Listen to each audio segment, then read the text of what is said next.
el Parlamento se había votado el dictamen de la Comisión de Constitución que no recogía la propuesta del Ejecutivo con respecto a la inmunidad parlamentaria, y luego lo que hemos visto es que, bueno, no llegaron pues a los votos reglamentarios para una reforma constitucional. Estamos hablando en este caso de 87, se llegó solamente a 78 y se supone se han operado modificaciones sobre eso que ya estaba votado para alcanzar finalmente el número de votos. Vamos a ver si en este momento nuestro compañero Dean Cárdenas, que se encuentra en la esquina del movimiento en el Parlamento de la República, nos puede aclarar un poco lo que está pasando. Dean, esto va cambiando aparentemente minuto a minuto. ¿Cómo estás? Buenas noches. ¿Cómo estás, Enrique? No solo eso, sino que ha entrado a un cuarto intermedio este tema, considerando lo que son los aportes, las opiniones de los diferentes congresistas, y ahora lo que se está debatiendo es un tema referido a lo que ha planteado, o lo que planteó la Junta de Portavoces sobre este documento enviado al Tribunal Constitucional, que es una acción competencial y su correspondiente medida cautelar. Lo que pasa, Enrique, es que se está curando en salud el Congreso con respecto a lo que podrían, se entiende, un cierre del Congreso de parte del Ejecutivo. En ese sentido es que han planteado este documento en el cual, digamos, de alguna manera ponen en decisión del Tribunal Constitucional la cuestión de confianza planteada por el Ejecutivo en su momento.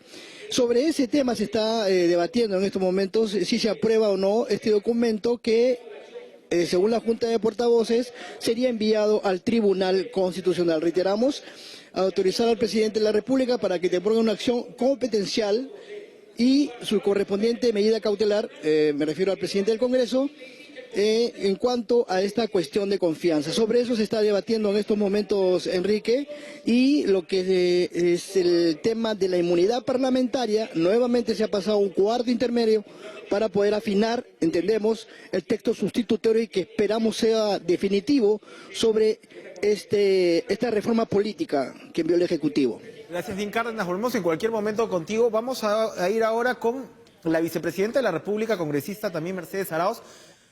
A ver si nos puede explicar lo que está ocurriendo. Mercedes, buenas noches, gracias por estar con nosotros en Cara a Cara. Estamos hablando de una medida cautelar que se va a remitir al Tribunal Constitucional, que tiene que ver con la posibilidad del cierre constitucional, repito, del Parlamento, debido a que no se estaría probablemente cumpliendo u honrando, mejor dicho, la cuestión de confianza que estaba amarrada a la reforma política. Explíquenos, por favor, vicepresidenta Arauz, ¿qué es lo que está ocurriendo? Bueno, tengo que ser honesta, yo no estuve en el debate del tema en la Junta de Portavoces, porque yo estaba trabajando el tema de la parte vinculada a inmunidad y habíamos armado un grupo de trabajo para ver el tema de inmunidad y resolverlo. Entiendo, eso sí, que este fue un pedido que hizo el señor Violeta y su grupo cuando se presentó la cuestión de confianza, hace algunos meses atrás, hace 100 días, digamos, y que parece no se procesó, no llegó a ser enviado al Tribunal Constitucional para ser evaluado. Y es por eso que él ha pedido, y es creo que lo que está haciendo en este momento, porque he estado en varios movimientos resolviendo temas del tema de la inmunidad, él está pidiendo de que se envíe este documento al Tribunal Constitucional para esclarecer el tema de las competencias. Eso es hasta donde yo entiendo el tema, como digo, porque he estado más metida en el debate de armar un esfuerzo, de encontrar consensos en el tema de inmunidad y obviamente también el tema de paridad y alternancia, ¿no? Y cuéntenos entonces, el tema de inmunidad, ya sabemos que se había aprobado con 78 votos este dictamen que no recogía la propuesta del Ejecutivo y que básicamente dejaba el statu quo tal cual. ¿Qué va a pasar entonces con la inmunidad? Porque se supone que se está haciendo una segunda votación precisamente, eso es lo que está ocurriendo, se están introduciendo cambios relevantes en, en este primer dictamen que no recogía la propuesta del Ejecutivo. Sí. Lo que pedimos, miembros de mi bancada y algunos miembros de la bancada de Fuerza Popular, era una reconsideración. Una reconsideración significa volver a ver el tema, si se puede descartar lo que se presentó por la señora presidenta de la Comisión de Constitución, y tomar en cuenta los pedidos que estamos haciendo. Nosotros en la tarde, sobre todo desde el almuerzo hasta el momento que retomamos la agenda legislativa, habíamos preparado un texto alternativo que recogía mucho más, con más claridad, los temas de lo que pedía el Ejecutivo. Por ejemplo, el tener un tercero, podría ser el Tribunal Constitucional, el que evaluara los temas cuando había, por ejemplo, el arresto, ¿no? Y que se quedara fuera, por ejemplo, el tema de procesos. Sí se incluía, por ejemplo, el tema de flagrancia, en fin, una serie de detalles donde pulíamos los temas, pero no se ha recogido hasta ahora y estamos debatiendo para tratar de que se recoja. Si no se recoge, veremos pues cómo va la votación. Nuestras bancadas están buscando que sean, no solo la nuestra, sino muchas bancadas están buscando salirnos de este entrampamiento donde pues hay unas posiciones muy intransigentes aparentemente, pero estamos tratando de lograrlo. Vamos a ver qué sucede. Si bien hay una ventana de oportunidad, para decirlo de alguna manera, es que nosotros queríamos que hubiera primera y segunda votación en la segunda legislatura para poderle dar más contenido y más consultas a otros actores en la siguiente legislatura. Si no pudiéramos sacarlo, bueno, vamos a ver qué es lo que pasa. Si no se aprueba como pensamos que debería ser el espíritu de la norma, o podemos postergar de repente que se vaya a la siguiente legislatura, porque la ventaja de esto es que no es una de las normas que sea totalmente necesaria para el proceso electoral, ¿no? Las otras sí, esta no. Pero yo creo que amerita que se vea con más debate si es que todavía no hay consenso, ¿no? Si es que efectivamente no se llega a una votación requerida para reforma constitucional, se estaba diciendo que esto tendría que ser sometido a referéndum. ¿Cómo se jugaría en ese caso la posibilidad? Si, por ejemplo, hubiéramos dejado los votos como estaban en la mañana, no podríamos ir a una segunda votación en el seno del Pleno Congresal, en una segunda legislatura, sino que hubiera tenido que ir de frente al referéndum. Por eso es que pedimos la reconsideración, porque queremos que sea una cosa mejor votada, con mayor consenso, para poderlo hacer en 2 legislaturas y no tener que enfrentarnos pues a tener que hacer un gasto adicional como sociedad, generarle a las personas que tengan que ir al referéndum otra vez. O sea, estamos buscando salidas. Como le digo, todavía no hay nada dicho hasta este momento, pero hay una serie de búsquedas que están haciendo diferentes bancadas, incluyendo miembros de la bancada fujimorista, que estamos viendo cómo sacarle una salida que sea la mejor posible y nos evite llegar a eso. Vamos a ver cómo lo trabajamos. Hasta ahora no tenemos una respuesta porque el debate continúa, ¿no? Todavía van a presentarnos un texto sustitutorio otra vez. Vamos a ver de qué se trata este texto sustitutorio. Ojalá recoja nuestras inquietudes, que creo que son las lógicas y que incluyen el hecho de tener una evaluación independiente, no necesariamente tenía que ser por el Tribunal judicial, ¿no? El máximo tribunal, sino podía ser también por el Tribunal Constitucional, marcándole ciertas pautas para que haya ese espacio de comprensión por un órgano independiente, ¿no? Porque en realidad la propuesta tal como la están presentando, ¿no? O tal como se ha votado, en lo esencial mantiene la situación tal como está, ¿no? Es decir, o sea, es el Congreso, como usted dice, no se está recogiendo el tema de flagrancia, ¿no? No es necesario, ¿no?, el levantamiento de inmunidad para detener o continuar con los procesos abiertos contra congresistas antes de ser electos. Es decir, no se están recogiendo evidentemente los principales puntos presentados por el Ejecutivo. Nos imaginamos, vicepresidenta, que si usted está encabezando este esfuerzo, de alguna manera el Ejecutivo aceptaría entonces la posibilidad de, entre comillas, patear esto para adelante y darle la discusión que se merece. Todavía estamos tratando de agotar todos los esfuerzos ahora. Veamos, ojalá se pueda lograr eso hoy día. No soy la única, le digo, estamos trabajando varios congresistas de mi bancada, de la bancada de Fuerza Popular, de la bancada de Nuevo Perú, en fin, un grupo que se está haciendo un esfuerzo bien sustantivo para ver cómo llegamos a consensos. O sea, no digo que seamos un grupo minoritario, pero creo que somos un grupo que puede ayudar a dar ideas que sean buenas, ¿no? Espero que pues seamos oídos, ¿no? Porque no es la voz de una sola persona la que debe primar, ¿no? Mercedes Arauz, para terminar, en paralelo se desarrolla el debate por la mesa directiva. Sabemos que hay dos candidaturas inscritas, la de Daniel Salaverry y la del señor Olaechea, que había sido identificado, claro, con la opción fujimorista. Salaverry sabemos que, si bien llegó a presidir el Congreso bajo esa bandera, hoy enarbola otra bastante distinta. Se había hablado de la posibilidad de Víctor Andrés García Belaúnde como una suerte de opción de centro, si se quiere. Esto quiere decir que ya se están cerrando en estas dos candidaturas, porque se supone que, me parece que tienen hasta la medianoche de hoy para inscribir, dado la situación pues de feriado y que la votación es el sábado. ¿Qué nos puede adelantar al respecto? Bueno, la verdad no sabía ni siquiera que se había inscrito, ¿no? Las dos candidaturas. Nosotros estábamos evaluando buscar los consensos con otras bancadas que no necesariamente eran de fujimorismo, pero no sabía lo que ha resultado, entonces todavía no he conversado con mi bancada cuál va a ser su postura final. Espero, bueno, podamos encontrar algún consenso. Pero no, por el cambio, está decidido a votar por la candidatura que no sea la de Pedro Olaechea. En general, nosotros preferíamos una de consensos entre las diferentes bancadas que no fueran relacionadas al fujimorismo. Pero bueno, vamos a ver qué está sucediendo. La verdad, no me ha abocado ese tema. Personalmente me he dedicado más a las reformas políticas, que creo que eran en este momento la prioridad, ¿no? Para mí, por lo menos. Gracias, Mercedes Arauz, por ofrecernos esta entrevista en medio de este momento cuando literalmente las papas queman. Ojalá lleguemos a buen puerto con el tema de las reformas y podamos dedicarnos de lleno a nuestra atención a los Juegos Panamericanos y a las fiestas patrias en los próximos días. Gracias, Mercedes Arauz, por acompañarnos. Muchas gracias, Enrique. Un abrazo. Muy bien. Vamos a ir a una pausa, pero regresamos con Marcos Cifuentes, que presenta una autopsia, en realidad, de lo que fue el gobierno o el final del gobierno de Pedro Pablo Kuczynski. Ya volvemos.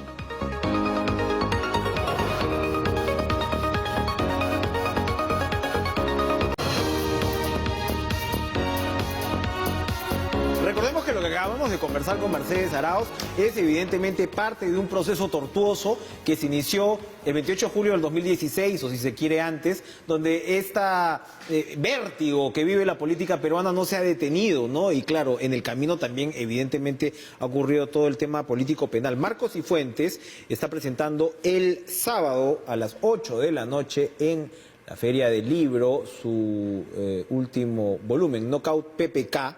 Como yo les decía, es una autopsia del gobierno de Pedro Pablo Kuczynski, pero muy interesante porque está alterna, así de manera vargasiana, con la vida, la biografía de Kuczynski, y uno se entera de muchos detalles.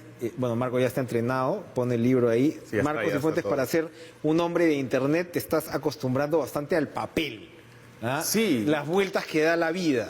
Y yo he hecho el transcurso a la inversa. A la inversa de la mayoría de periodistas que empiezan en la prensa escrita y terminan en la tele, en internet. Yo empecé en tele y en internet. Y es así. Pero es que siempre, o sea, en realidad siempre me ha gustado. No, claro, claro. A todos los periodistas creo que tenemos esta vocación semiliteraria, ¿no? El Twitter tiene un límite, entonces. Claro. Bueno, leyendo el libro, muchas ideas me han asaltado, recuerdos de este proceso. En fin, comentábamos ahora mismo de Daniel Salaverry. Claro. ¿No? Daniel Salaverry ahora es el aliado del gobierno, ¿no? Pero ahí Y quería inscribirse, junto con Kenji. Exacto. Y acá está como aniquiló a Kenji. Aniquiló, exactamente. Entonces, ¿no? claro, un año... Aniquiló con los Mamani. Un poco más, Salaverry fue el que apretó el botón para que Mamani grabe, ¿no? O sea, puso a gente, a personal que dependía de él, para que administre, por decirlo de una manera suave, este proceso de los mamanivideos, ¿no? Entonces ahora que venga a pedirle a Kenji, bueno, yo entiendo a Kenji, ¿no? Ahora habría que poner ya, pues, ¿no? Ya tenemos que medir hasta dónde puedes llegar para dar marcha atrás, ¿no? Claro. O sea, todo tiene su límite. Uno de los temas que me ha llamado la atención del libro, porque efectivamente los que, en fin, también hacemos prensa de papel, los reporteros,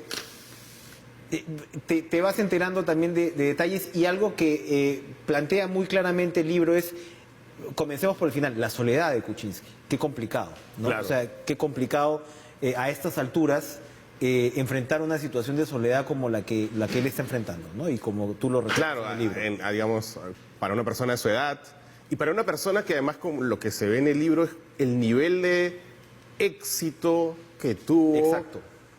Digamos que creo que escapa a la comprensión de cualquiera Exacto. que es Era tuya, un- mía, de cualquiera que esté viendo esta conversación. Para usar tus términos de que haces casi un disclaimer de por si acaso tengo que respetar las palabras en inglés, ¿no? Claro, claro. Porque todos te hablan. Era un big player, Kuczynski, big player. realmente. Claro, O sea, era un realmente tipo era un que... jugador financiero muy, muy importante. Ah, era un tipo que tenía una empresa de minerales en África, administraba eso y luego se iba al directorio de la Toyota, pero no acá en Javier Prado, sino en Tokio. Claro. ¿No? Y luego se iba a Wall Street y cuando se divorció en Wall Street, en el New York Times, hicieron una notita, ¿no? Como, o sea, ese nivel, su vida privada incluso, también era de interés. O sea, era una cosa que creo que ahí debe haber muy pocos peruanos tan internacionales y sin embargo su final es la soledad de su casa, ¿no? Impresionante. Ahora, lo otro que me llama también la atención desde muy temprano, que es una pregunta que también me he hecho varias veces, y precisamente como tú haces el recorrido tanto de hombre financiero como lo que fue la campaña y cómo se sube al poder y demás, es ¿cómo se le ocurrió meterse a Kuczynski en esta aventura teniendo el flanco de Sepúlveda? El flanco de Sepúlveda era más o menos conocido, es Claro. decir, o sea... yo me recuerdo haberlo entrevistado también en algún momento y preguntarle sobre el tema Odebrecht y él decía, no, ya pasó lo peor. Claro. ¿Cómo se le ocurrió meterse a un caso así? Tú en un momento mencionas el término Asperger, que es lo que uno piensa precisamente Claro. páginas antes, ¿no? Cuando vas describiendo esta personalidad. ¿El tipo no se dio cuenta, no le dio importancia o era sencillamente este viejo país del que hablas, donde el cual pues las puertas giratorias podían no tener ningún problema? Yo creo, ¿Qué que hay un opinas poco, al yo creo que hay respecto? un poco de eso. Si tú hablas con la gente que lo conoce bien y que lo conoce años, yo creo que, y si ves, por ejemplo, sus audiencias ahora mismo, ¿no? Él sinceramente, genuinamente cree que no ha hecho no solo nada malo, nada ni siquiera cercano a lo incorrecto, ¿no? Entonces, claro, él se siente víctima de algo que para mucha otra gente que lo rodea no es víctima de nada, él no debió hacer determinadas cosas. Si tienes un pie en el mundo público, no puedes tener otro pie en el mundo privado y cosas por el estilo, ¿no? Pero de verdad, sinceramente, yo creo, o al menos eso es lo que él dice la gente que lo rodea, él no ve. Ahora, no sé si a su favor, pero también, como recuerdas, pues es un tipo que prácticamente que ha vivido mucho tiempo afuera, tiene esta vida extraordinaria además, ¿no? Porque Claro. comienza pues su niñez en medio de una selva, ¿no? Como Claro. dice, pues, se podían enfermar los hermanos en cualquier momento. Muy interesante el pasaje también donde narras la vinculación con el hermano, ¿no? Con Claro. Michael. En fin, una vida muy, muy particular. Y uno piensa de repente que en realidad en Estados Unidos, en el mundo anglosajón, se ven más estas cosas, o sea, han visto más Donald Trump, o sea, es decir, si hablamos de conflictos de intereses, Claro. pues ¿qué más puede ser, no? De repente él estaba acostumbrado un poco a ese, el way of life, para seguir con el inglés. Puede ser un poco de eso, ¿no? De hecho, el término que usa él de muralla china es un término habitual en Wall Street, ¿no? En Wall Street y muchas veces, de verdad... Que no era ninguna muralla, una cartulina, Claro, en todo caso. claro, en Wall Street a veces una muralla china es simplemente, yo dije, o sea, Claro, no es que firmas claro, nada, claro, sino claro, que claro. No digo, avisé, por si acaso. Claro, mi contadora no se habla con mi abogada y ya está, ¿no? Y ya lo dije y ya está. Y eso quizás en una cultura como la financiera, como la de Wall Street, puede ser de alguna manera más o menos eficaz, pero en el Perú no. ¿No? Y ahí eso no funciona. Ahora, tu crónica tiene una crónica paralela. En realidad es tanto una historia de Kuczynski como la historia del Asperger político de Keiko Fujimori. Es decir, porque, o sea, otra vez, ¿no? Yo te pregunto cómo se metió él y ella precipita la salida de Kuczynski teniendo más de $1 millón en el patio trasero del propio Odebrecht. Claro. Y en realidad también lo recoges en el libro, está sencillamente propósito fujimorista desde el primer día de acabar con ese gobierno, de interrumpirlo. A mí lo que me impresionó cuando empiezas a tratar de encontrar las motivaciones originales de lo que hacen todas estas personas, es que todo está basado, y me parece preocupante, no sé, lamentable, o asusta realmente, que las dos fuerzas políticas que están en este libro, que son los fujimoristas y los pepecausas, toman decisiones basadas en mentiras. O sea, en algún punto del gobierno de Kuczynski, los fujimoristas decidieron, bueno, vamos a bajarnos al viejo. Esas eran sus palabras, además. Y lo decidieron sobre la idea absolutamente falsa de que Zavala estaba detrás de la fiscalía y detrás de las investigaciones, detrás de José Domingo Pérez, como ahora dicen que Vizcarra está detrás de José Domingo Pérez. Que ellos estaban sufriendo un ataque político digitado por el Ejecutivo y que la vacancia de PPK entonces era la respuesta a eso, ¿no? Y por otro lado, el gobierno toma muchas decisiones para tratar de indultar a Fujimori sobre la base de que se va a morir ahorita. Y han pasado un par de años y el señor está sano. Definitivamente. Entonces, claro, y esos dos trenes chocan, ¿no? El tren del indulto basado en una mentira y el tren de la vacancia basado en otra mentira. Vamos a una pausa y regresamos con lo último de Cara a Cara con Marco Cifuentes. No se muevan.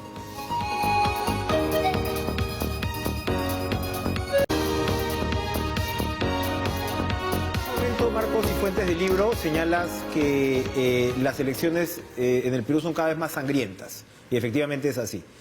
Y ahora vemos a un presidente que finalmente proviene del gobierno regional. Claro. Y esa es política recontra cuchillera. Sí. O sea, muchos le dicen a Vizcarra, en fin, que es desconfiado, lo que sea. Por supuesto, si está forjado en lo que está forjado, claro, llegó al poder como llegó al poder.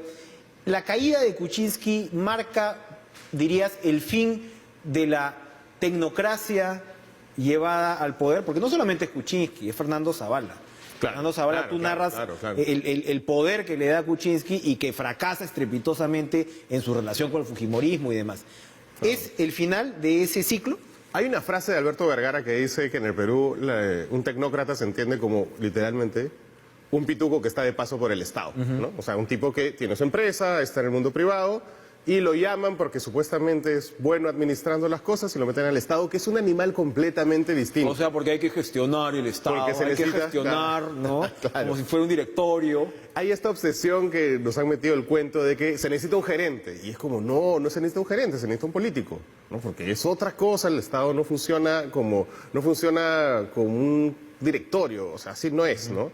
Entonces, yo no sé si es el final, ¿no? Porque deberíamos, en todo caso, los peruanos deberíamos haber aprendido la lección de que este tipo de gente no es lo que necesita un país. El país necesita que haya políticos que estén informados, que hayan hecho la carrera dentro del Estado, que entiendan el animal, ¿no? Yo no sé si ahorita existe eso, porque han sido arrasados, toda una generación ha sido arrasada, ¿no? Sí. Pero no sé si existe eso, pero claramente la ilusión que despertó PPK era justamente porque existía este mito de la tecnocracia, el gerente que llega a salvar el Estado, y claro, aquí se demostró que era un mito absolutamente falso. El Perú construye muchas de sus decisiones políticas sobre la base de mentiras, y eso es muy fuerte.